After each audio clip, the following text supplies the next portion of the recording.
Me sinto. Me vejo. Me formo. Existo. Me sinto. Me vejo. Me formo. Existo. Me sinto. Me vejo. Me formo. Existo. Me sinto, me vejo, me formo, existo. Agora e por mais 30 anos, e 30 anos depois disso.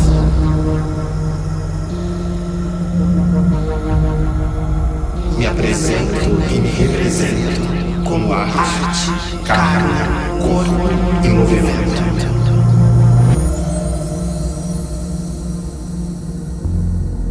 Me sinto. Me vejo. Me formo. De todas as formas, existo.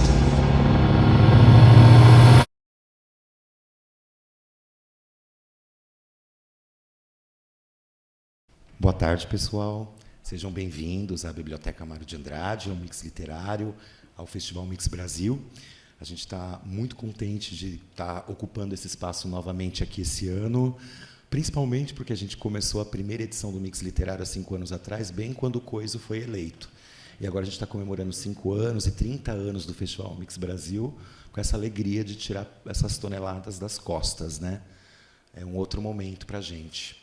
E hoje, especialmente, a gente tem um momento de grande comemoração, porque a gente está fazendo o lançamento tão importante do Lúcio Vério Trevisan, que é esse autor que dispensa um pouco apresentações para todos nós e que está do nosso lado no Mix Literário desde a primeira edição do relançamento da edição ampliada e revista do Devassos no Paraíso, e tantos outros que fizemos aqui já também, Idade de Ouro do Brasil, e tantos outros. E é sempre um privilégio poder contar com uma... sempre para saudar o fantasma do Mário de Andrade, né? Sim, no castelo da Bicha Mário, a gente está no lugar certo, né? E eu vou apresentar aqui o nosso querido Ivan Cabral, um dos maiores homens de teatro do Brasil, que generosamente veio aqui contribuir com o seu talento para uma leitura de alguns trechos do romance, para que a gente possa conhecer. Então, a dinâmica vai ser um pouco híbrida. A gente vai, o Ivan, logo depois da vinheta, vai ler um trecho para a gente já do começo do livro. A gente vai alternando organicamente aqui entre uma conversinha com o João. Vamos poupá-lo hoje que ele está gripado.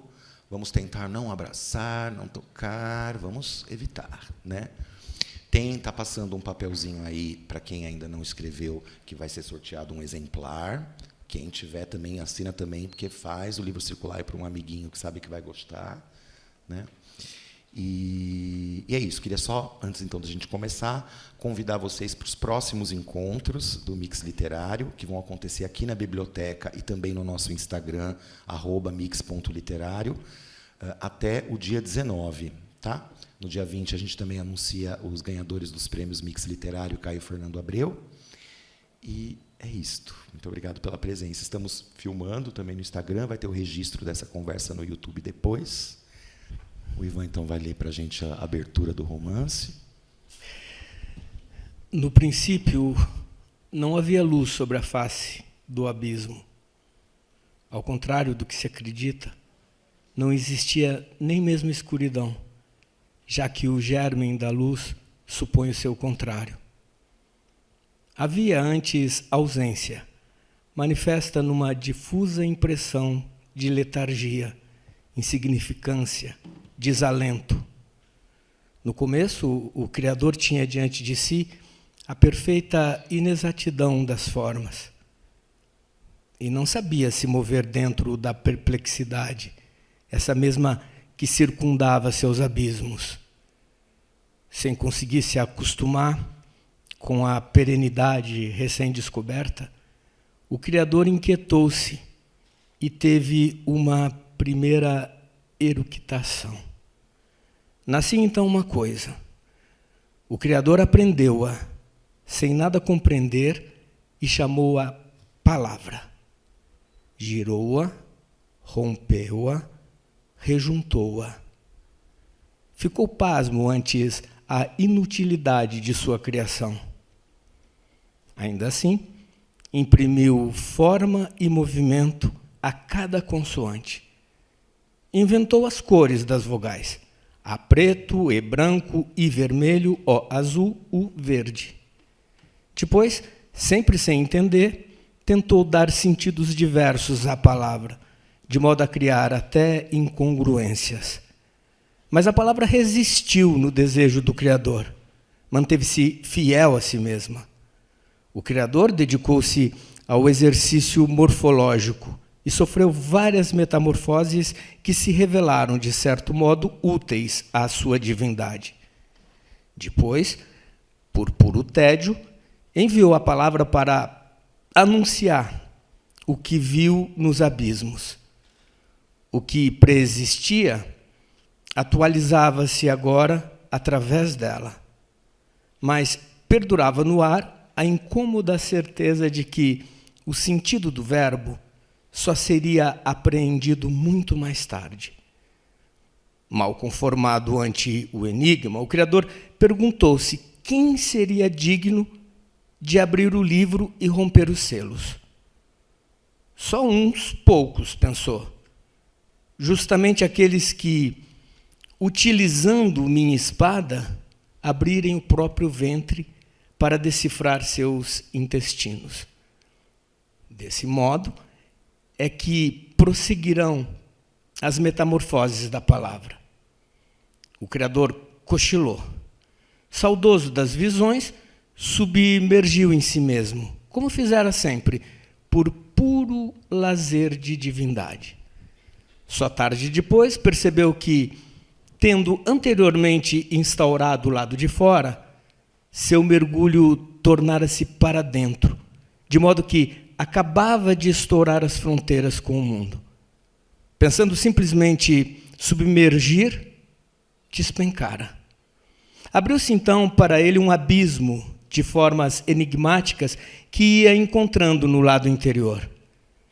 Sem já conseguir detectar os traços de sua origem e reconhecer o seu habitat, o Criador sentiu-se desmensuradamente confuso e começou a misturar lembranças de fora com impressões de dentro. Viveu, então, uma experiência dolorosa, a de perder a sua identidade, extraviado por entre um sem números de espelhos e reflexos fátuos. Piloto de um barco na tempestade, penetrou o que eram agora seus abismos, mal desviando-se de terríveis demônios. Diante dele apareceram perfis esmaecidos, disformes, antigos. Julgou ver sinais de um certo Ulisses, um gesto selvagem do Minotauro, restos de uma folhagem carnívora, brilhos indescritíveis de um cristal microscópico ou galáxia. Atravessou em direção à última semente do ser, que nunca chegava, e temeu não encontrar jamais a saída, perder-se para sempre encalhar no imobilismo do feto, porque, sendo tudo, enquanto Criador, era também a genialidade da sombra, gelatinosa aniquilação. Agarrou-se como pôde a um escolho do seu exterior e milagrosamente emergiu do pesadelo. Olhou ao redor. O mundo brilhava de jeito novo, oferecia-se mais transparente.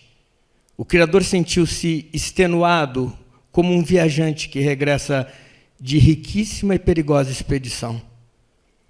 Percebeu que tinha mergulhado de regresso ao impossível, que ultrapassara a morte, que correra o risco de desvendar mais do que poderia, que estivera à beira de romper a alma e tornar-se cacos de Criador. No espelho de suas águas, tinha compreendido que a pretensão em desvendar o desconhecido do mundo conduzia ao medonho de si mesmo, e temeu. Deprimido ante as revelações de sua autofágica onipotência, o Criador lembrou de uma frase pesada que ouvira no decorrer da ausência de séculos: quem tem bunda de chumbo não pode voar. Para se consolar, experimentou as alturas. Julgou-se digno do que viu. No final dessa eternidade, o Criador sentou-se debaixo de um cândido arco-íris e por um instante bocejou. Era a nostalgia do descanso. Ah, pensou, seria bom desvendar todos os fantasmas de uma vez e viver pacificamente o destino de um Deus bem mais modesto. Mas como seu espaço era das incongruências, o Criador foi sacudido por contundente certeza. Como se segue? Estava condenado, movimento após movimento, a continuar tirando mundos e criaturas de dentro de si, metamorfoseando para sentir-se vivo, ou pior, criando formas exteriores com seus demônios internos para não enlouquecer na viagem. Era irremediavelmente múltiplo. Ao intuir essa maldição, o Criador arregalou seu único olho e enfureceu-se tanto que chegou a lançar jatos de vômitos sobre a luz. Quando voltou a si, mas eternidades depois, notou certa muralha onde alguma de suas criaturas pichara um grafite. Deu foco no olho rebelde e leu: não vomite, goze. Foi então que o Criador teve a ideia de gozar pela primeira vez e acabou achando sagrada a desordem do seu espírito, de modo que o mundo viveu para todo sempre num misto de tragédia com irreverência.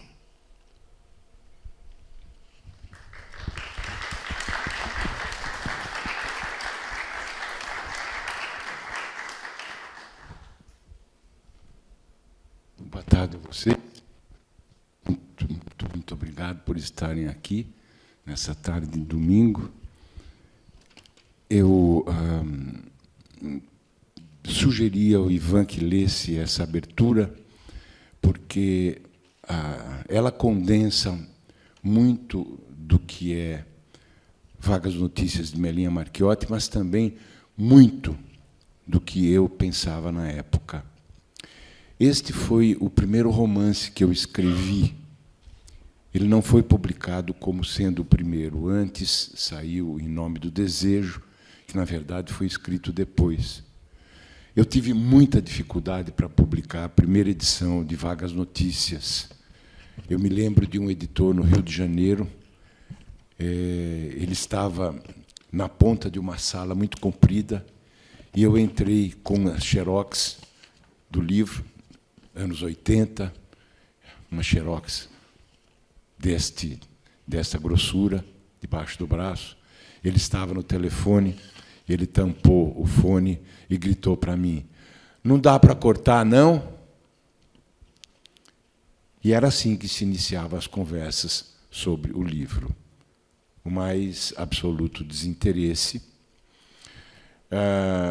Era muito pior em relação à literatura brasileira do que é hoje. Hoje existe uma indiscutível tendência a olhar para a literatura brasileira. Na época, era muito... havia os grandes nomes e depois não sobrava mais espaço para nada, como se não existissem outros autores. Então, para mim, escrever essa espécie de prefácio, que foi escrito naturalmente depois de escrever a obra, era uma tendência de alguém que começava a sua literatura e que estava equacionando os instrumentos para entender o mundo através da palavra. E eu gosto muito de que isso fique presente como abertura do livro, porque A partir daí, a minha literatura, ou seja, a partir já do primeiro livro, a minha literatura, ela tomou consciência muito clara de que toda literatura começa com a palavra. A massa principal da literatura, aquela com a qual a gente vai fazer a sua escultura literária, é a palavra. A partir daí, inclusive, eu comecei a não apenas tomar consciência da necessidade de respeitar a palavra, como também comecei a olhar a literatura de outras pessoas por esse viés. E, de fato, eu encontrei muita gente que não tinha consciência da palavra. Por incrível que pareça, era uma obviedade, mas as pessoas que escrevem acham que a palavra cai do céu, muito frequentemente. É o que elas acham, não é? E que basta você falar português ou escrever em português para que você comece a fazer literatura, esquecendo-se daquilo que a Clarice Lispector já dizia. Literatura é 20% de talento e 80% de suor. Então, não existe literatura sem uma construção. Escrever um livro, produzir um romance, resulta num constructo, como se fosse, de fato, uma arquitetura. Mas aqui, no caso, para mim, havia um elemento, esse elemento fundamental, a descoberta da palavra, estava acrescido de alguma coisa que eu agradeço imensamente ter resgatado desde o princípio, que era a irreverência com que eu termino essa introdução. E mais do que irreverência, na verdade, era a consciência de que a literatura partia das minhas descobertas pessoais, ou seja, o criador sai do seu interior para mergulhar no exterior, e quanto mais ele mergulha no exterior, mais ele estará mergulhando obrigatoriamente, necessariamente, no seu interior. Então, existe um compromisso, para mim, desde o começo dessa compreensão da literatura, de que é impossível escrever literariamente sem me comprometer, enquanto autor. E isso, muitas vezes, envolve um bruta de um sofrimento, até o ponto de fazer as descobertas e vomitar com o susto. Mas aí, quando você se recobra dessa crise de vômito, você olha para algum personagem teu que passou pela tua vida, ou pela tua cabeça, pela tua intuição, e ele deixou um recado. Não vomite, goze. E eu resolvi gozar neste livro. Este é um romance de gozo. Não por acaso, durante muito tempo, ele foi tratado como uma obra obscena. Porque, desde o princípio, eu não tive nenhum problema em abolir a fronteira entre a minha vida e a pornografia. Por quê? Porque a vida de cada um e cada uma de nós é extremamente pornográfica. Só o fato de nós tirarmos a roupa já é considerado uma pornografia. Ou seja, como pode o nosso corpo ser matéria pornográfica? Que diabo de conceito de pornografia é esse? Marquês de Sade já estava lá. Simone de Beauvoir dizia: Marquês de Sade, não queime Marquês de Sade, ele é importante porque ele está lá espicaçando a nossa consciência. Ele não nos deixa sossegados e sossegadas. Então, aqui eu resolvi fazer uma grande experimentação na pornografia, mas não na pornografia consagrada, na pornografia padrão, que é uma pornografia comercializada e toda construída a partir de fórmulas, o que significa que ela não é construída. É um amontoado de fórmulas para que as pessoas possam gozar, entre aspas, através de elementos absolutamente padronizados e manipulados. Então, quando nós falamos em pornografia comum e padronizada, nós estamos falando em nos entregar à manipulação. É tudo o que um criador não quer, é ser manipulado. É tudo que ele não quer. Ele quer provocar, ele quer instigar. É a vocação sadiana. De modo que, aqui, o que eu pretendi fazer, e foi um conceito que eu vim elaborando durante muito tempo, eu diria décadas, o que existe aqui é uma pornografia poética. A pornografia aqui é tão pornografia quanto é poesia. O que é que existe de natural nisso para mim? Quando eu digo natural, é um elemento absolutamente a partir do nosso cotidiano. Existe o fato de que a sexualidade, a poesia e a sacralidade habitam o mesmo espaço na psique humana. Está lá Santa Teresa d'Ávila nos mostrando como é possível querer casar com Deus e ter uma relação carnal com Deus. Um escultor chamado Bernini, logo depois dos anos 1500, ele fez uma escultura de Santa Teresa que está numa igreja de Roma, que eu consegui visitar imediatamente antes de fechar a igreja. Nós fomos correndo, e já a sacristia já estava fechada e a luz apagada. Eu bati na porta da sacristia, atendeu um monge velhinho, e eu disse a ele que queria ver a escultura do Bernini, que estava num dos altares laterais, que se chama justamente o Êxtase de Santa Teresa. E ele me perguntou, estranhando, mas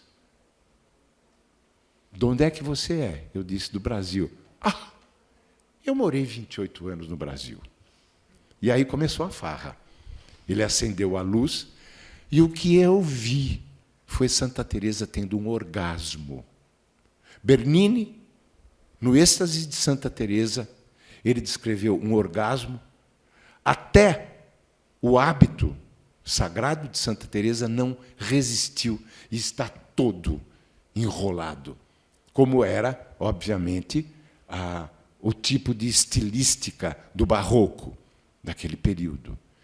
E, como se não bastasse, o olhar dela, uma certa dor, como os franceses chamam de pequena morte, petite mort, o orgasmo, ela está sofrendo a maior das felicidades, que se confunde com essa maior das alegrias, a maior das dores, se confundindo com a maior das felicidades. Tem um anjinho com uma flecha para flechar o coração dela. E esse anjinho é o quê? É o Eros pagão. Ele foi sacana e ele não colocou um anjo cristão. Ele sabia que aquilo que Santa Teresa representava era, sim, digno da Inquisição. E ela foi perseguida pela Inquisição como herege, porque todo o seu misticismo era um misticismo com vocação para a carne. Ela acreditava piamente na ressurreição da carne e ela queria ressurgir eternamente enquanto carne para transar eternamente com o divino, com Deus. E aquela escultura era a explicação para isso, era a exibição desse fato, dessa situação. Então, ali estavam reunidos sagrado, poesia e sexualidade. E é nisso que eu acredito piamente e cada vez mais. Nós não temos nenhum motivo para temer os nossos corpos e a nossa sexualidade. Por quê? como diziam os shivaístas, o shivaísmo, a primeira organização religiosa que a humanidade conhece,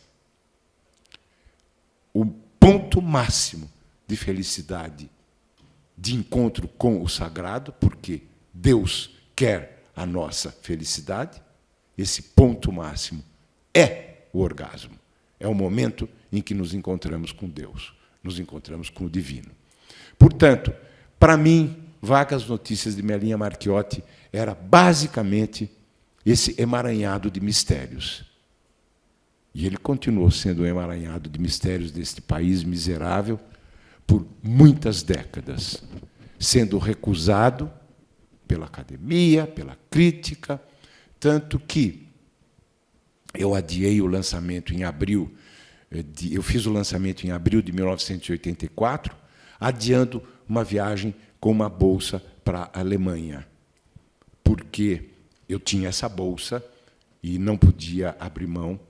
Quando eu voltei, 9 meses depois, havia um silêncio quase total em torno de Vagas Notícias de Melinha Marchiotti, inclusive com uma outra crítica bem...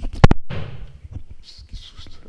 Uma outra crítica bem padronizada, sem qualquer interesse, e eu fiquei enfurecido. Me lembro que, num lançamento de livro no MIS, me encontrei com Inácio de Loyola, o escritor, que é meu amigo, e eu disse: porra, Inácio, que merda!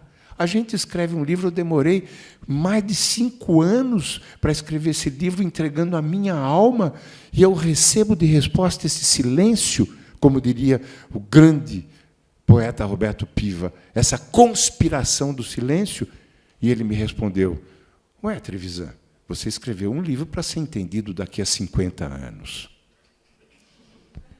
Eu fiquei enfurecido com o Inácio, virei as costas, puto. E não chegou a 50 anos, mas fazem quase 40 anos que Melinha Marchiotti ficou implorando uma segunda edição para que outras gerações pudessem tomar contato com este livro, que é todo construído em cima da ideia de uma pornografia poética. Então, por favor, vocês das novas gerações, ou vocês de outras gerações mais antigas que já leram o livro ou não leram, mergulhem nesse romance. Ele não é, apesar de muito irreverente, ele não é nenhuma brincadeira. Ele trabalha com a literatura como se a literatura fosse começar. Eu estava começando a minha literatura e parti para experimentações de todos os níveis, e posso dizer que a minha alegria hoje não é mentira, absolutamente não é uma afirmação burocrática. Eu estou extraordinariamente feliz, primeiro porque eu lutei décadas para relançar Vagas Notícias, e segundo porque eu estou entregando para as pessoas aquilo que eu descobri como sendo um instrumento de liberdade na literatura. Foi o livro que eu escrevi com o maior cabedal de liberdade e de transgressividade. Então, vocês partam disso, por favor, e mergulhem naquilo que eu pretendi revelar. Nossos corpos são uma festa. E Vagas Notícias de Melinha Marchiotti é resultado dessa festa. Obrigado.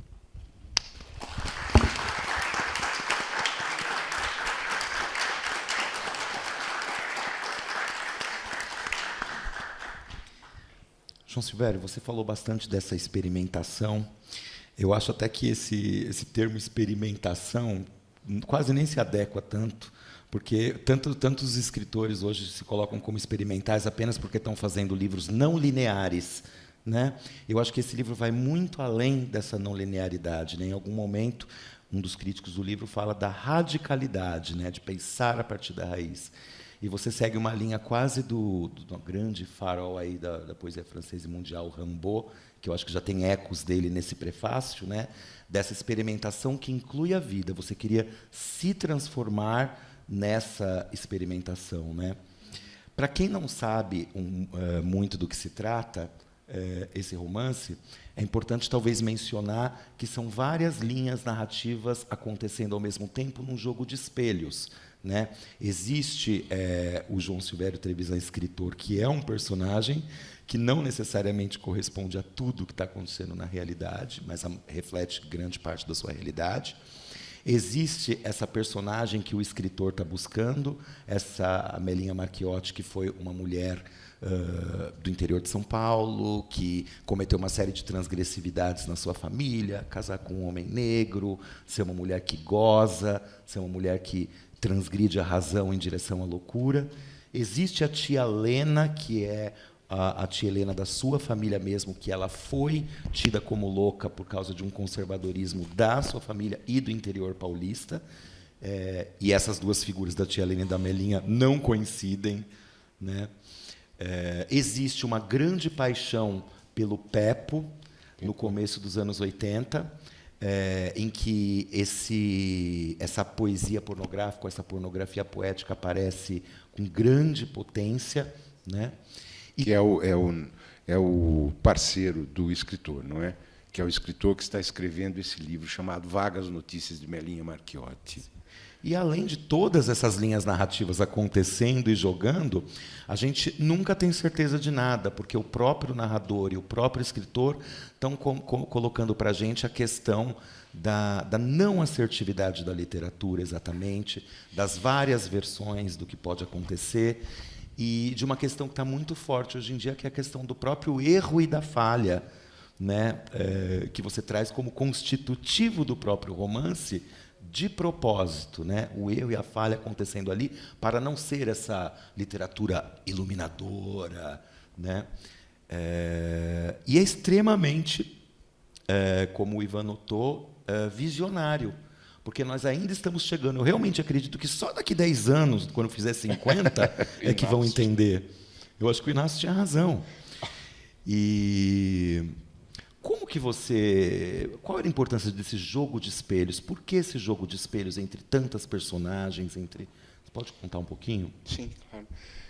Eu não sei como te responder, na verdade, Alexandre, porque eu não sei como responder a mim mesmo, eu acho. Escrever esse livro foi uma inventividade a todo vapor, o tempo todo. A minha necessidade era mais ou menos assim: oi, literatura, eu estou te descobrindo, oi, eu cheguei. E aí eu ia metendo o pé nas portas. Então, você encontra aqui, por exemplo, o tempo todo inserido na narrativa ficcional o meu diário. E é o meu diário, é o diário de feitura do romance. Meu irmão, eu fiquei durante vários anos escrevendo, e no último ano meu irmão, falecido irmão, que tinha uma livraria em Jundiaí, insistiu comigo em me financiar esse término do romance. Ele disse: João, você nunca vai terminar esse romance, não é? E aí eu trabalhei, parei de fazer tudo, porque eu fazia tradução. Quando chegava no fim do mês, eu tinha que sair correndo procurar outra tradução, porque era muito mal pago, e não sobrava tempo para a minha literatura. Então, eu pude parar, mas, às vezes, o meu irmão, a livraria, era assim, vivia em crise, e, às vezes, ele não conseguia me mandar dinheiro. Então, vocês vão encontrar aqui, não é, dias em que eu vou ao mercado tomando nota de quanto eu tenho na conta do banco para poder fazer compras, não é, sem estourar o meu caixa. Ou então as minhas dúvidas com relação ao que eu estou escrevendo, não é? Ou então sugestões que amigos me deram sobre trechos que eu estava escrevendo. Eu vou lá pedir a eles a sugestão, eu leio trechos, então eu narro isso. E toda a história da minha tia, no final, que é bem no final, porque são vagas notícias de Melinha Marchiotti. O autor não sabe quem é Melinha Marchiotti, e o João Silvério tampouco sabe. E, no final, eu abro o jogo, não é, colocando em cena a minha tia como possível Melinha Marchiotti, e vou para o hospício em Ribeirão Preto, onde ela tinha sido internada. Na verdade, ela tinha estado no Juqueri durante um bom tempo, ela fugiu muitas vezes, e, numa dessas vezes, ela foi apanhada e levada para esse hospício. Então, eu fui, não só para visitá-la, mas para entender como é que minha tia foi colocada no hospício, por quem e por quê. E a resposta que eu ouvi foi arrepiante e assustadora. Nós não temos explicação nenhuma a dar para o senhor, porque a sua tia agora pertence ao Estado. Sua família a abandonou. Eu fiquei furioso, obviamente, mas continuei com o mistério. Nunca soube em que circunstâncias minha tia foi enfiada no hospício e viveu durante 30 anos no hospício. A mamãe, que não era parenta dela, era cunhada dela, casada com o irmão dela, era a única, além de uma irmã dela, quase da mesma idade, que íamos, eu ia com a mamãe, visitá-la no Juqueri, aqui perto. Não é? Então, ela tinha muito amor pela minha mãe. Ela, quando nos encontramos, acho que não é o caso de ler agora, Ivan, porque não é muito longo esse trecho. Eu estava querendo bater uma bola com o Ivan, não é, para que ele pudesse ilustrar um pouquinho com a leitura as coisas que eu estou dizendo. Eu vou terminar essa explicação e talvez a gente defina se lemos agora ou não. E o encontro com minha tia foi muito candente, foi muito perturbador, mas muito perturbador. E isso que você coloca dos erros, não é? Ele foi um dos elementos, esse encontro, que me levou a aceitar que o meu livro não era um livro com propostas, não era um romance com propostas fechadas. Tanto que eu tenho 4 ou 5 finais. Eu não sabia como terminar o livro. Eu não sabia, nunca soube quem era Melinha Marchiotti. Mas, pelas minhas mãos, enquanto escritor, e pelas mãos do meu personagem escritor, passaram várias possibilidades de uma Melinha Marchiotti, várias possibilidades de uma personagem. Não é? Então, eu cheguei até o ponto, para ser bem franco com vocês, quando eu voltei da Alemanha, que eu estava contando a vocês, e fiquei furioso com a inexistência de uma crítica que pudesse levar a sério o meu romance, dialogar comigo, com o meu tempo, eu criei um crítico chamado Jean-Paul Carraldot. E o Jean-Paul Carraldot, espera um pouquinho só, ele já está aqui na capa do livro, dizendo que o livro é uma maravilha. E tem a pequena biografia dele. Ele era da Sorbonne 4 e era especialista em literatura latino-americana, etc. Escreveu um livro chamado Poética da Marmelada. Poética da Marmelada, exatamente. Pela editora Scheisse. Editora Scheisse, obviamente, Scheisse Verlag, é editora de merda. Scheisse, em alemão, é merda.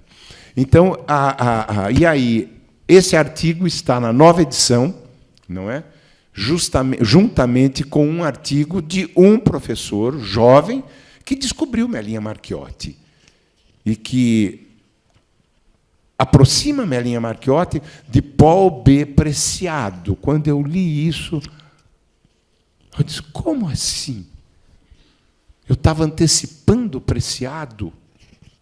E ele explica por quê, é um lindo ensaio que eu pedi que a editora colocasse, não é? Então, eu criei esse personagem, do Jean-Paul Carraldot, fui até o folhetim, que era um suplemento da Folha, um suplemento cultural da Folha. Era uma feminista minha amiga que dirigia, era editora, e eu disse a ela, você não quer publicar esse meu ensaio apócrifo sobre o meu livro? Ela leu e gostou tanto que ela propôs fazer um folhetim inteiramente apócrifo. E convidou vários, Caio Fernando Abreu, convidou Inácio de Loyola, Márcio Souza, vários autores conhecidos do período, para criarem os seus críticos e escreverem as suas críticas. Todo mundo escreveu, mas a única crítica, que era quase um ensaio, levada a sério, foi a minha. As outras eram de cara, você percebia que era totalmente esculhambado. Eu fiz uma crítica analisando o meu romance, do ponto de vista daquilo que eu acreditava como tendo feito meu primeiro romance. Então, por isso que eu pedi que colocasse aqui, e eu não tive nenhum receio em fazer na capa do livro, colocando Jean-Paul Carrardot, aquilo que eu já fazia no livro inteiro. Por quê? No livro, aí estão os elementos, novamente, voltando à pergunta do Alexandre, os elementos de, não apenas de falhas, mas de brincar com a literatura, inclusive através da invenção de uma possível literatura de mentira. Eu reli, por exemplo, trechos de Marguerite Yourcenar, eu reli trechos de Jean Genet, eu reli trechos de Thomas Mann, e eu também criei textos apócrifos. Está cheio de textos apócrifos no livro.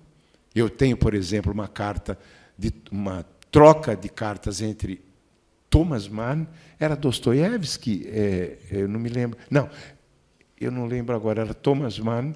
Thomas Mann tem uma para o Dostoiévski também.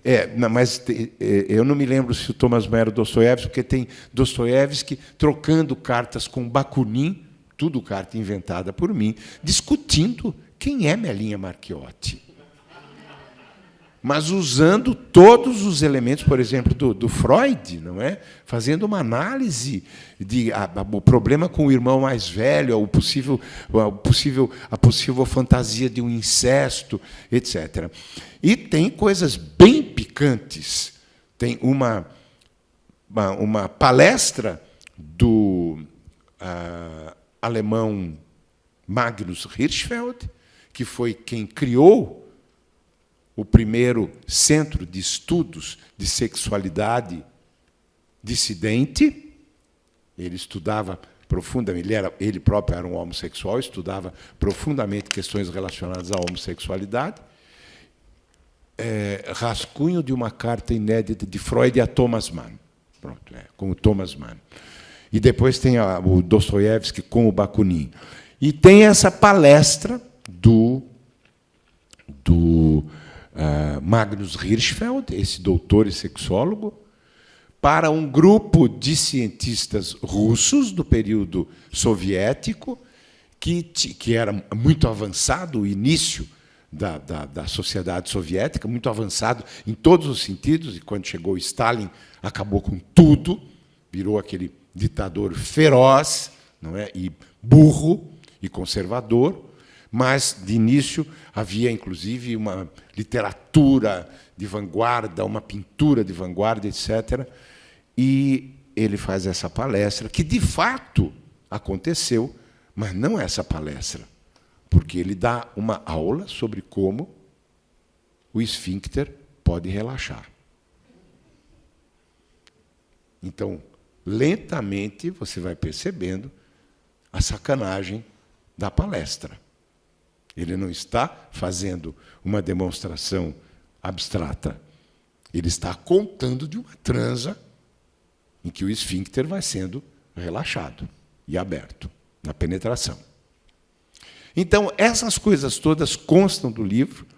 Tem um capítulo em que o José Lezama Lima, um grande poeta e escritor cubano, que escreveu um livro chamado Paradiso, um romanção, que foi proibido pelo castrismo, porque, num capítulo, Lezama Lima colocou 12 sinônimos de pênis. Aí eu disse, nossa, eu vou fazer uma homenagem ao Lezama e ao Fidel Castro, que não gostava de pênis. Teoricamente. A verdade a gente não sabe. Quando tem muito horror é porque tem o outro lado da moeda. Nós acabamos de ter um presidente que só falava nisso o tempo todo. Não é? E eu coloquei num capítulo o Lezama Lima numa sauna gay, sendo perseguido por Joe D'Alessandro, que era o ícone. Era Joe D'Alessandro? São os três, não é? O ícone do Andy Warhol. E o Lessama Lima sendo procurado longamente por dentro da sauna, o Joe D'Alessandro atrás do Lessama Lima para transar com ele, e nessa coisa toda tem mais de 200 sinônimos de pênis, em homenagem ao Lessama Lima. Eu digo mais de 200 porque depois eu perdi a conta. Eu pedi para todos os meus amigos que me dessem sinônimos que eles conhecessem popularmente, né, de pênis, no cotidiano. E é claro que eu não esqueci dos meus outros amores. Então, esse capítulo, por exemplo, é construído à maneira de James Joyce, no Ulisses. Perguntas e respostas, que são capítulos do Ulisses que eu amo, não é? Porque são totalmente livres, é uma explosão de liberdade. Eu acho Ulisses uma das coisas mais espantosas do nosso tempo. Espantosa de um ponto de vista de fascínio, de encantamento. Então, é só para explicar um pouco, não é? Essas falhas, essas discrepâncias, esses paradoxos, não é? Eu, por exemplo, tenho longos trechos em que eu trabalho como se eu estivesse com uma câmera, como se eu estivesse olhando através do foco de uma câmera. E faço esses capítulos dentro de um padrão de roteiro cinematográfico. De modo que ele é todinho escrito em forma de fragmentos, e fragmentos que se juntam como, não é, um jogo de xadrez. Vão se juntando. Respondi. Você quer que o Ivan leia mais um trecho relativo a isso? Posso fazer uma questão? Da minha tia, ali, que deixa para o final. Pega um outro trecho. O que você acha? Vamos ver. Quer dizer, quer pegar Qual? da Nossa Senhora, a ladainha de todos os loucos, que é em homenagem à minha tia. É lindo isso. Então, eu ainda Deixa aí mais para o final. não estou familiarizado. Não, claro. Ladainha de todos os loucos. Isso, ladainha de todos os loucos, é a página 248. Tá. Na verdade, começa em 250 e 251. Tá. Tá bom? Tá, tem o segundo microfone para você. Não, nem precisa. Você não está te atrapalhando? Não, tranquilo seguir a isso. página. Obrigado, amor. Achou o trechinho? Sim. Aqui nesse trecho é uma homenagem que eu faço a um bando de poetas que enlouqueceram, que foram levados ou não para o hospício. Não é? Um deles eu considero um grande poeta, o Nietzsche. Tem também o Antonin Artaud, tem vários personagens aqui, mas vai ser lido um trecho apenas. Chama-se Nossa Senhora, né, ladainha de todos os loucos. Investido da majestade que seu ofício de profeta lhe conferiu, Zaratustra se adianta. Sim, façamos a chamada. Eu, Friedrich Nietzsche, filósofo e louco, presidirei a cerimônia com o auxílio de Donatien Alphonse, Vincent Antonin e do jovem Torquato. Vão saindo das sombras o divino Marquês, dançando um porno samba, sem sequer disfarçar a protuberância de seu pau duro. Antonin porta estandarte de riso extravagante por seu recente peiote, Vincent carregando nas mãos uma orelha para que Gauguin e Torquato Neto, trajando sua inigualável capa de demônio ultravermelho. E prossegue o louco Friedrich. Existe no alienado um gênio não compreendido que só no delírio pode encontrar uma saída. Nada igual ao bem e ao mal. Tudo tem mel e tem sal. Parece responder a voz interior e agora revelada do louco Antonin.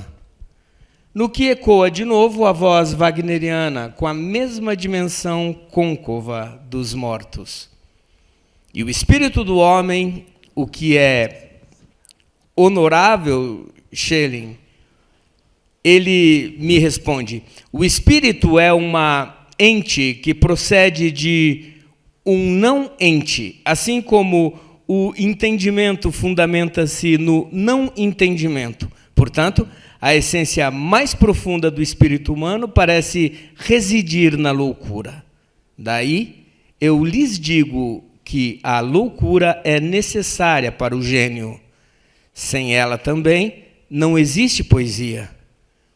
Quanto ao entendimento, Zaratustra, o entendimento não passa de uma forma regada de loucura.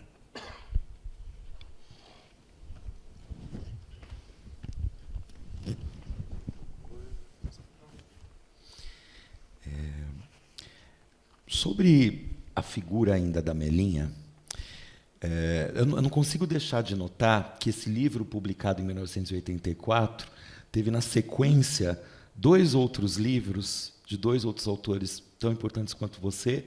O Caio, que publicou Onde Andará Dulce Veiga, né? E o nosso Santiago, que publicou o Stella Manhattan, ambos de 85, um ano depois do seu, que na verdade já começou a ser produzido no final da década de 70, o seu. E me parecem 3 livros muito importantes, e eu confesso minha preferência pelo seu, descaradamente, tentando trazer de uma certa forma, 3 autores gays, tentando trazer de uma certa forma essa busca do feminino, de um feminino transgressor, de um feminino que eu acho que o homem gay também tem dentro de si, busca muito, cada vez mais, né? Num dado momento, você mostra esse poder da Melinha, mesmo diante de tudo que ela sofre, através de um passeio que ela daria saindo do hospício com um casaco de vison, né? E, num outro momento do romance, o escritor João Silvério Trevisan, personagem, veste esse casaco de vison e sai totalmente, digamos, para dar um termo já quase anacrônico, mas ainda de hoje, empoderado por esse casaco de vison que traz essa força do feminino. E, num determinado momento, você fala diretamente para a Melinha, ou o personagem Trevisan fala diretamente para a Melinha: eu me identifico com você, com a sua busca pela grandeza e pela majestade, né? No que a busca desse feminino foi importante na construção do romance, mesmo sendo um romance que traz tanto a questão do sexo gay, do corpo masculino, já no título ele é centrado na busca dessa figura feminina.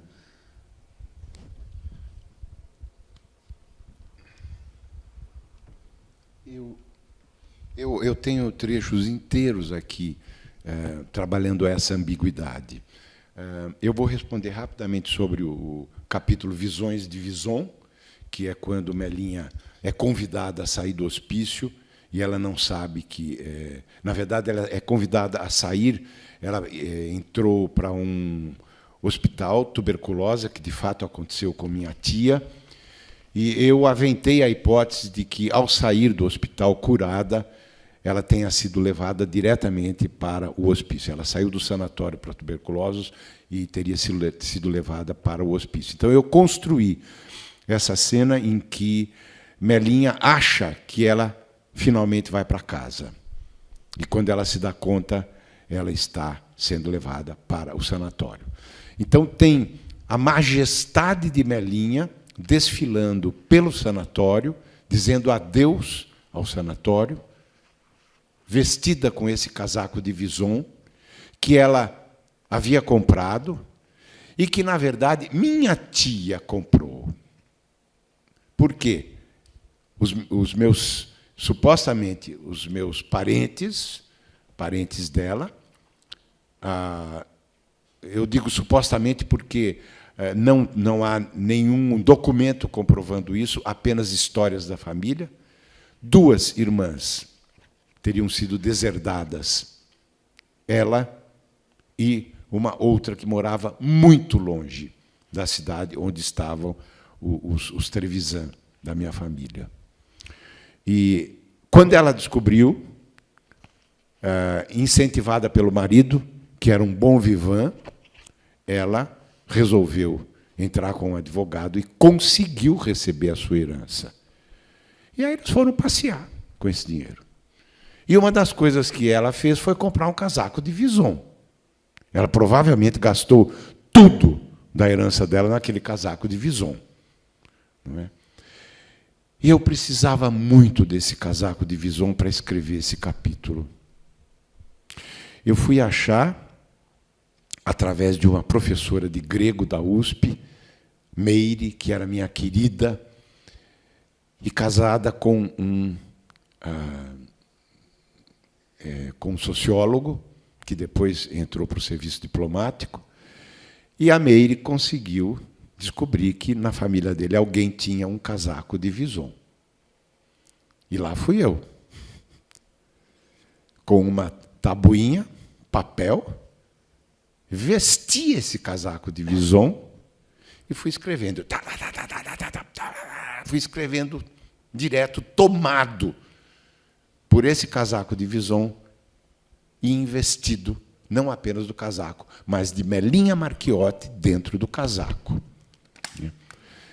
Então, esse é um exemplo das quebras de fronteira entre gêneros que ocorrem em Vagas Notícias de Melinha Marchiotti. Isso sem falar de trechos em que isso acontece explicitamente. Por exemplo, eu faço releitura de um poema de Mário de Sá Carneiro, que foi expurgado dos seus livros oficiais e depois foi publicado num livro antes de ser incorporado. Não é? Havia toda uma história entre Fernando Pessoa e Mário de Sá Carneiro, e esse poema, aparentemente um poema inacabado, foi colocado finalmente no livro. Então, eu apanhei esse poema e reli esse poema, porque era uma referência icônica para aquilo que eu queria representar em Melinha Marchiotti. Ou seja, um grande personagem da literatura brasileira e portuguesa que se julgava feminino. Você podia ler o trecho feminina, não é? Ele está... cadê o feminino? Vison. Depois eu falo do... Faz o seguinte... diga. 294, não? 294, exatamente, está lá embaixo, né?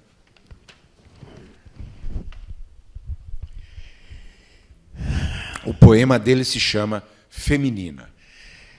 Quero ser mulher irresistível que enlouquece os afoitos e desencaminha os ingênuos. Quero ser mulher dengosa, desejada, sem exceção. Pelas ruas, ter esse jeito altivo no trotar e ser pródiga em olhares que prometem uis e ais. Dos admiradores, quero frases bem inequívocas, cantadas definitivas. Isso sim é que é mulher, ai, minha perdição. Ao sentar na banqueta dos bares, quero levantar com um jeitinho vestido para ser elegante mulher de pequenos gestos, levíssimas sugestões. Diante do espelho, quero poder empoar o rosto, tingir de rubros os lábios, exigir exóticos penteados e dependurar de tudo nos pequenos lóbulos. Quero olhos a cada dia de um tom, mas quero especialmente um corpo que só Deus faz trejeitos de Marilyn Monroe e piscadelas no olhar. Quero poder enterrar os dentes numa maçã vermelha dentro de um estádio lotado sem me intimidar. Quero ter seios fartos para afagar com volúpia estudada e poder apalpar a saliência dos mamilos de onde se expelirá o melhor mel. Quero alisar o lado interno das coxas, derreter-me em bicos e bocas, botar fogo no mundo e depois aplacar. Quero ser fêmea universal, cujo prazer entra e sai por todos os terminais, e ter amantes na loja, no escritório, no lar, só para poder desdenhosamente comunicar certa manhã: quero a cadela da vizinha que hoje enjoei. Quero, enfim, ser mulher para poder me recusar e abraçar a caricatura de um manjado sonho varonil. Eu, no mais secreto que sou, a destampar fantasias deste meu lado arquissensual. Arcanjo azul, santa e mulher. Uma verdadeira delícia tropical.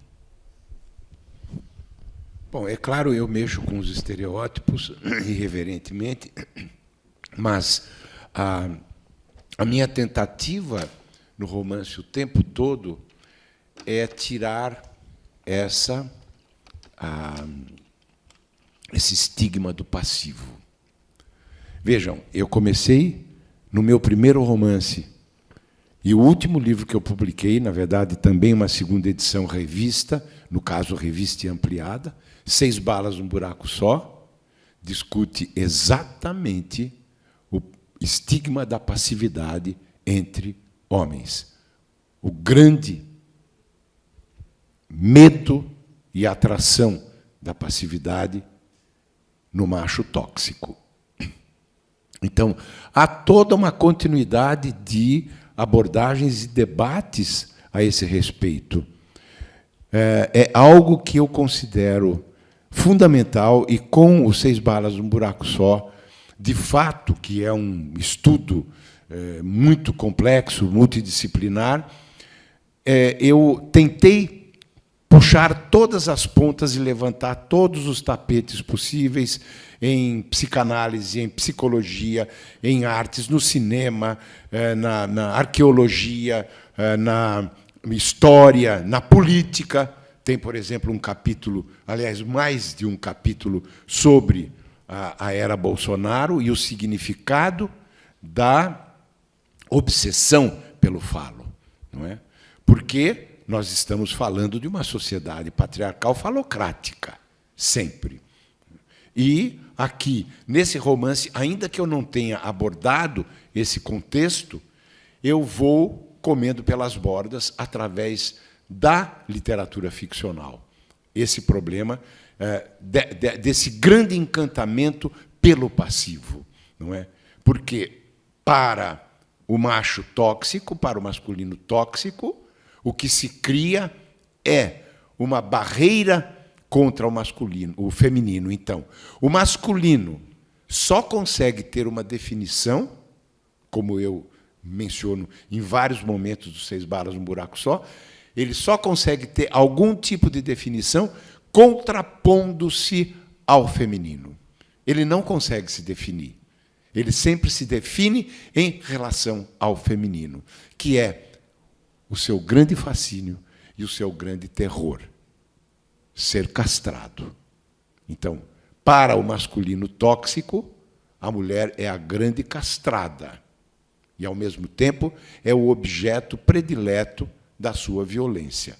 Então, 6 balas no buraco só, eu abordo muito longamente, em várias circunstâncias, a questão da cultura do estupro. Como é possível, a cultura do estupro e o feminicídio, como é possível que existam homens que possam cometer estupro e que possam cometer feminicídios verdadeiramente bárbaros, como eu descrevo nos 6 balas num buraco só. Isso só pode acontecer em relação à sua obsessão por essa passividade. É como se ele não soubesse se ele quer para si, se ele quer entrar dentro desse feminino, ou se ele quer repudiar esse feminino até a morte, inclusive porque o atrai em todos os sentidos. Atrai mais do que ele gostaria. Então, eu menciono, por exemplo, o terror que os especialistas, os médicos especialistas relatam, e eu cito aqui, o terror de muitos homens que têm que fazer o exame de próstata para saber se estão com câncer na próstata, e o mais indicado exame é o toque retal na próstata. E esses homens frequentemente vão-se embora aterrorizados, se recusando a fazer o exame da próstata, ou seja, a virilidade deles tem medo de um dedo. Então, imagine-se o nível de virilidade que eles possam ter. É uma virilidade toda construída e toda defendida, porque ela não pode perder a sua delicada construção. Então, eu gosto muito de abordar, de adentrar esse aspecto totalmente hipócrita, covarde e triste do masculino. Não por acaso, a quantidade de mulheres que sobrevivem aos homens, seus maridos, é impressionante. E a diferença de período de vida entre homens e mulheres está crescendo cada vez mais. As mulheres estão vivendo muito mais do que os homens. Por quê? Porque homens são seres atormentados. Homens vivem atormentados, defendendo essa virilidade totalmente artificial, essa virilidade idealizada. Quem leu 6 Balas, um Buraco Só, ainda que tenha sido na primeira edição, a segunda já tem vários capítulos novos, poderá entender melhor o que eu estou dizendo. Mas, só para lembrar que eu venho mexendo com esse tema desde a minha primeira obra ficcional, porque eu considero que essa questão do masculino não é a brincadeirinha com a qual nós estamos pensando tratar. A questão do masculino tóxico está metida em inúmeras questões da contemporaneidade, desde o ataque aos mais vulneráveis. Se vocês forem ler os jornais, 99,9% dos ataques são perpetrados por homens contra mulheres, contra crianças. A quantidade de meninas estupradas nesse país é alguma coisa espantosa. Eu menciono tudo isso no 6 Balas, não é? Mas esse cara, ele está se punindo e, com isso, ele está sofrendo, ele está mantendo aberta uma chaga que o levará à morte mais cedo do que as mulheres, que não têm esse tipo de problema. Não é? Esse homem, ele tem que estar o tempo todo, e quando eu falo deste homem, é este homem que tem influência, e nós temos um exemplo claro em Brasília atualmente, tem influência a ponto de criar toda uma comunidade de loucos, de fanáticos, não é? que perderam a capacidade de raciocinar, porque encontraram o grande falo que pode orientá-los. E o grande falo é uma piada. O grande falo não fica duro. E esse é o grande problema do masculino. Por quê? Isso que ele acha que é o seu falo, o falo é uma figura simbólica na nossa psique, que não é apenas os homens que têm.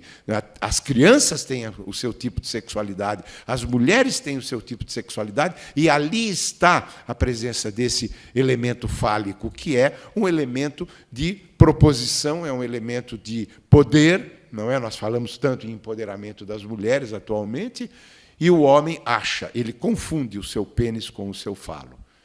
E esse é o grande drama. Por quê? Esse pequeno órgão, no meio das pernas dos homens, ele nem obedece. Ele fica duro quando ele quer. Não adianta. E ele não fica duro quando o homem precisa mostrar que ele é homem. Não é? Então, nos estupros, por exemplo, que para mim é um grande mistério, eu avento a hipótese.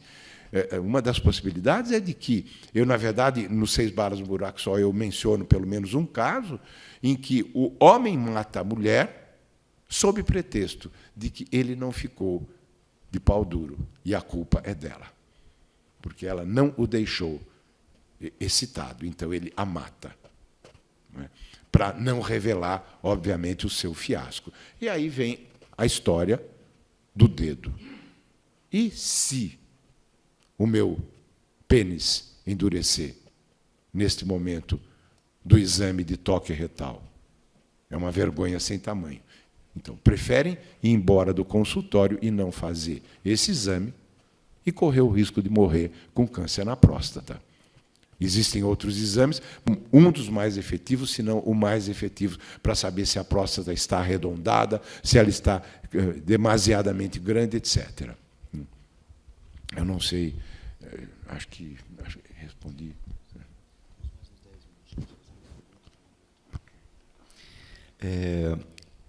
O Vagas Notícias, João, ele tem sido apontado pelos cultuadores, como é o meu caso, como um grande precursor de um romance queer, de uma literatura queer no Brasil, né? O Ivan percebeu aqui também esse caráter visionário, né?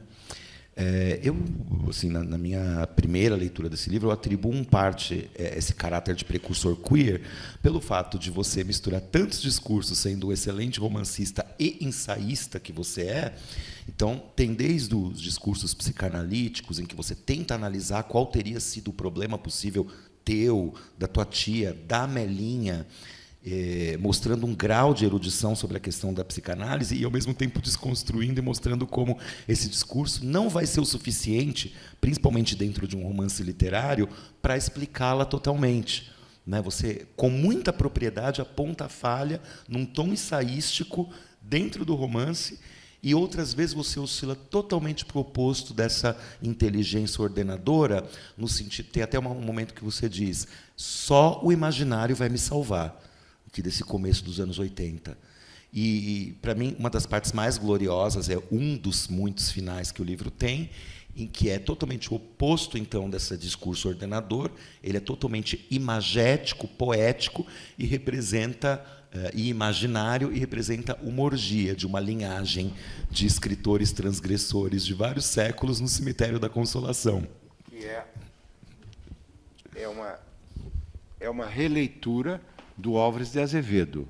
Claro que é uma releitura bem livre, mas também baseada na biografia do Álvares de Azevedo, porque corria, no século XIX, a notícia de que esses rapazes, estudantes de direito do Brasil inteiro, iam para o cemitério fazer orgia, o Cemitério da Consolação. Então, eu resolvi fazer essa orgia, não é? Resolvi representar essa orgia. E é muito divertido, né? Incrível. Eu adorei fazer. Aguardem essa parte do romance. A gente tem mais uns 5 minutinhos. Talvez você gostaria de mais um trecho. Eu vou pedir o seguinte, Ivan, vamos ler o trechinho da Melinha Marchiori, da minha tia. E aí eu quero ler o finalzinho, que é um pequenininho, que acho que nem está aqui. Mas o da minha tia é 258, 259. Tá. E você quer que eu deixe para você um trechinho, é isso? Não. Aí esse é um outro trechinho que é um dos finais. Eu vou ler uma coisinha muito pequena. Tá. Você não quer mesmo que eu segure? Não precisa, bem tranquilo.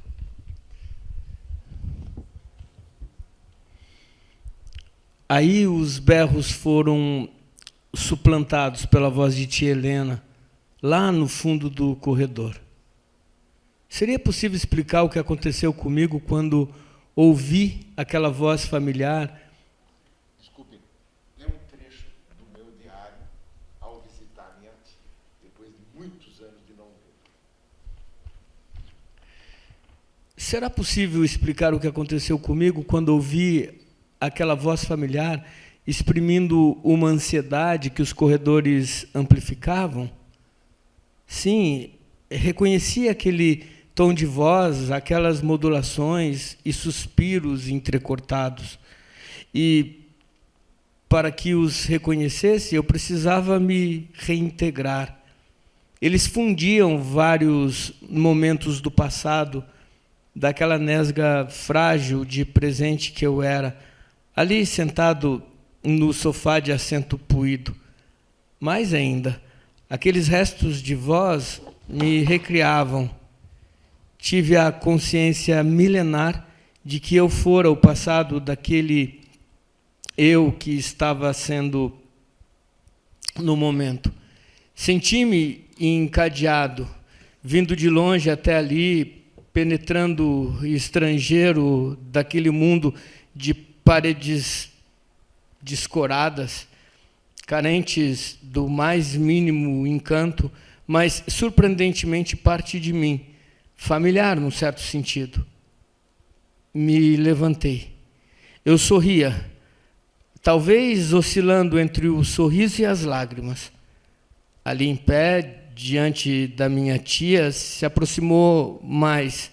Pude então perceber que vinha gritando meu nome como quem arrasta indescritíveis cadeias de amargura, dores que nem as estrelas, nem Deus, caso ainda estivesse vivo, poderiam adivinhar.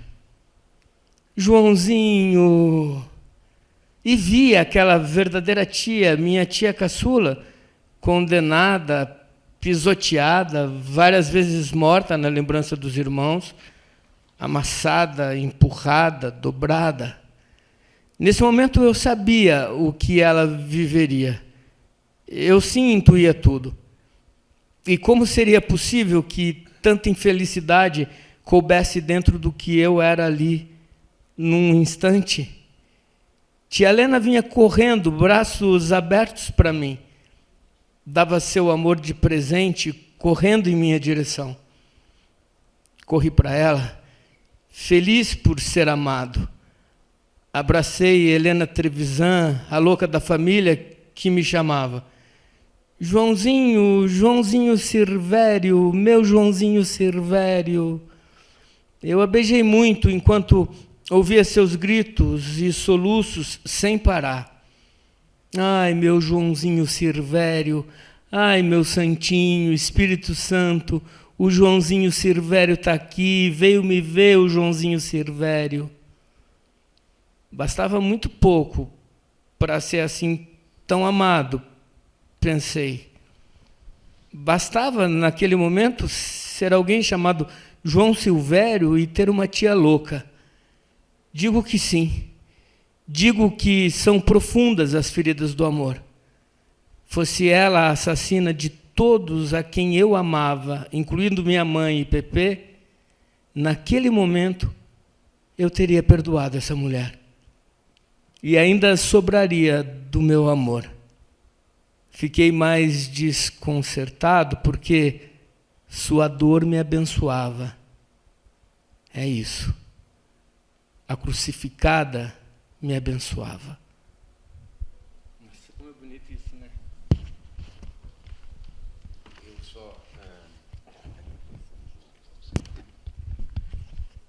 Eu acho que a gente pode terminar. Eu não sei se as pessoas querem fazer alguma pergunta, se tem, mas eu vou ler só o finalzinho. Como eu disse, tem vários finais, não é? E eu gosto de um deles que eu me diverti muito escrevendo, porque é como se fosse uma cena de musical muito rápida. Na verdade, foi baseada numa peça do Antunes Filho, que eu vi, e tinha alguma coisa também baseada em cena de musical. E, finalmente, rápido, happy end. Em 70 milímetros, coloridíssimo, e Dolby estéreo, aparecem na tela panorâmica os atores João Silvério Trevisan, Peppo, o escritor, Melinha 1, Melinha 2 e Martim Malibran, todos igualmente suados pela longa-metragem da performance. Agarram-se as mãos, fazem graciosa vênia, com voz uníssona saúdam. Alô, alô, coisas deste mundo. A seguir, formam um trenzinho e saem coreograficamente do quadro, acenando adeuses para o público. E esta era também a cena de Alô, alô, Carnaval, com a Carmen Miranda e a sua irmã Aurora Miranda saindo em trenzinho do palco numa das cenas. Maravilhoso. Alguém gostaria de fazer uma pergunta? A gente vai ter tanto tempo assim, imagino que tem algumas questões. Já se manifeste.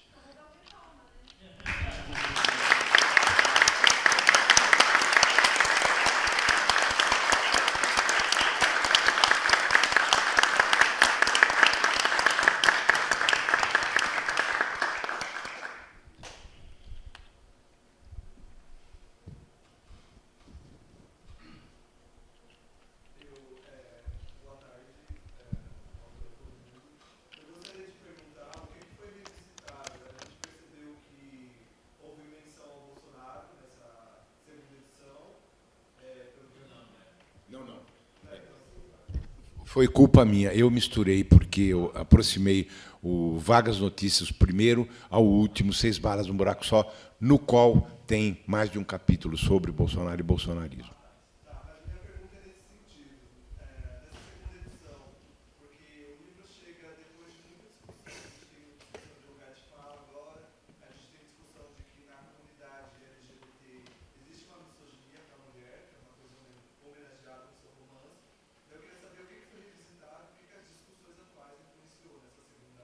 O que influenciou? Houve mudança na segunda edição? Sim, mas não houve mudança nenhuma. Apenas eu fiz modificação, quer dizer, a editora fez na ortografia, não é? Não houve. O que aconteceu nessa primeira edição foi o acréscimo desses 2 textos no final do romance, e que foi criado, então, uma parte chamada Notícias Críticas de Vagas Notícias. Então, são esses 2 ensaios, o meu e o do Fábio Camargo Figueiredo, não é? Esse professor da Universidade de Uberlândia. Não é? Mas ele está exatamente como naquela época. Inclusive, a capa, tentamos fazer uma referência à primeira capa. O Jean-Paul Carraldot está aqui, com os seus elogios, não é? E tem um pequeno texto do Caio Fernando Abreu também. Enfim, então rigorosamente não houve nenhuma modificação no texto do romance em si. Mas essa sua ideia é ótima. Fica a dica para um ensaio sobre Melinha Marchiotti. Mais alguma questão? Por favor.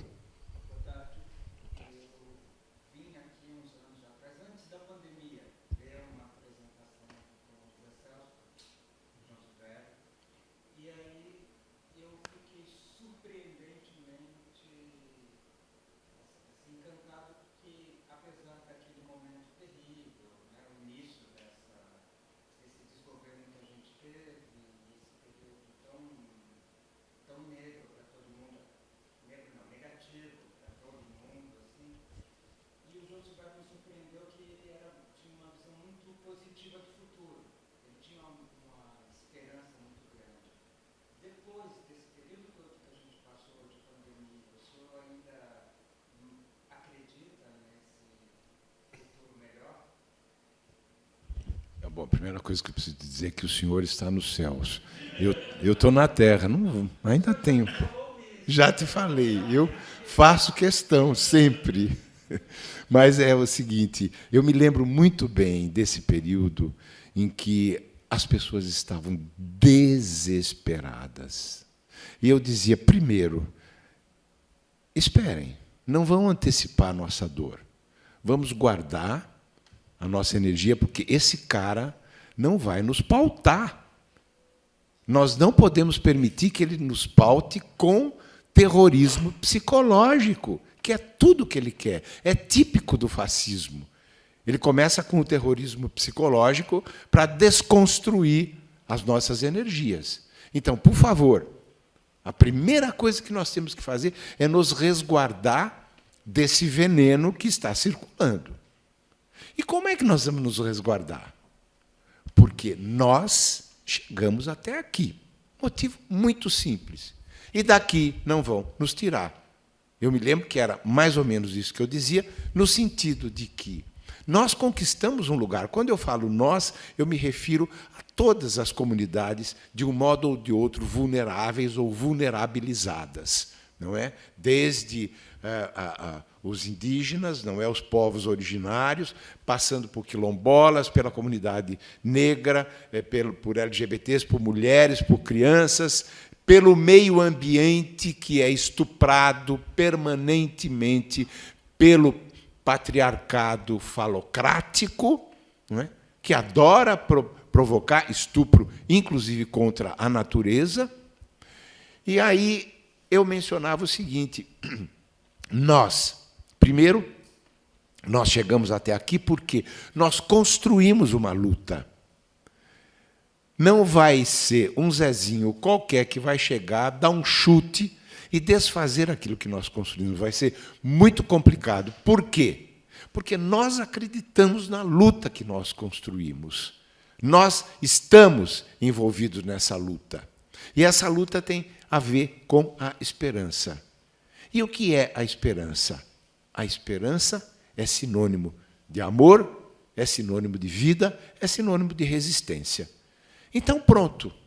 Não tem por que a gente se sentir fragilizado. Vai doer? Vai doer.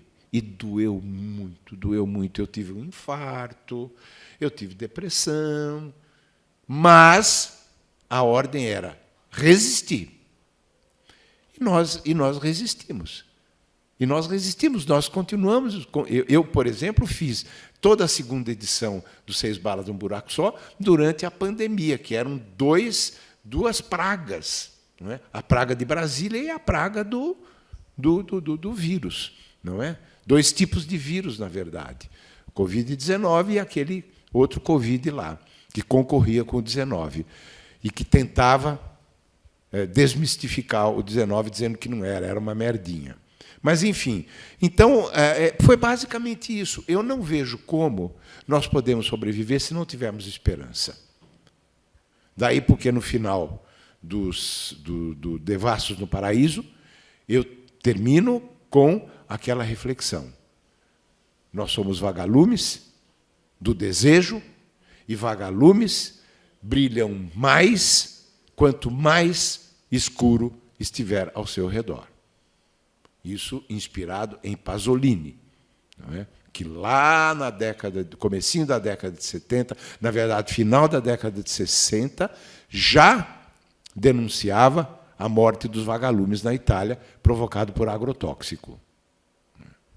Então, eu não sei se eu respondi a sua questão, mas eu continuo com todas as cicatrizes, são muito mais atualmente, mas elas são cicatrizes de heróis e heroínas que nós estamos sendo, por nossa resistência e por nossa esperança. Não é? Uma última questão, para a gente fazer 3, se vocês quiserem. Tem mais alguma? Então, ótimo. Queria agradecer muito, muito a presença de vocês aqui nesse encontro, no lançamento do João Silvério. João Silvério, muito obrigado por estar com a gente mais uma vez no Mix Literário. Parabéns por essa reedição. Ivan, muitíssimo, muitíssimo obrigado por trazer um pouco do seu brilho para esse lançamento, juntando aqui o teatro e a literatura tão lindamente. Muito obrigado a vocês por fazerem essa interpretação em Libras para a gente. E obrigados a todos. Amanhã temos novamente eventos aqui. Vou conversar com o João Silvério, a gente vai colocar uma cadeira ali fora. Tentando não aglomerar muito em cima, né? A gente... Vamos eu estou muito gripado e eu acho que seria conveniente, inclusive por conta do possível retorno de uma nova cepa, a gente, não é, eu vou ficar com a máscara de qualquer modo.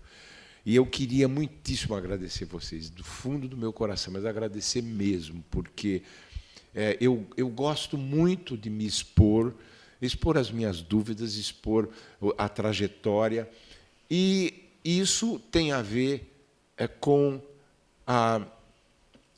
uma dívida que eu tenho com vocês, porque são vocês quem estão me lendo. Eu não existo sem vocês. O que eu fiz com o meu livro é jogar uma garrafinha no mar do nada.